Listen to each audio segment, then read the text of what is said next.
tươi sâu hay tốt bulan lên với mẹ yang si mai yang na người hoàn thành tao ô yung hoàn phải ô ngô là cái tao chính na se me ti si wa chính na se me ti si wa me ti si wa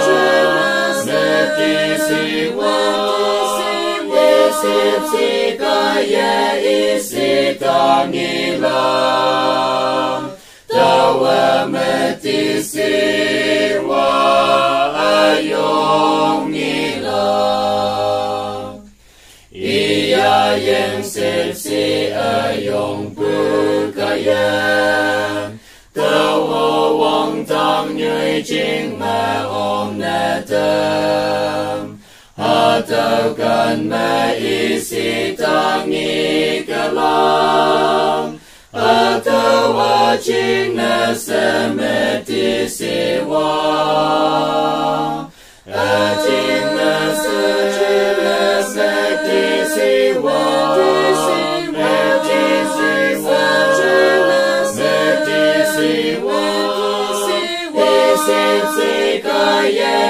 isi tang nghi lòng tao me ti si wa ayong nghi lòng tao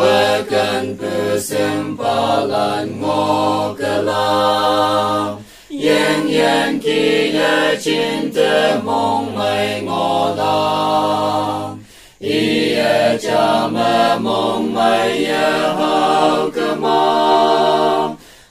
tao chính là sẽ me ti si wa chính là sẽ ti si wa me ti si wa me ti si wa isi si ca ye isi tang nghi la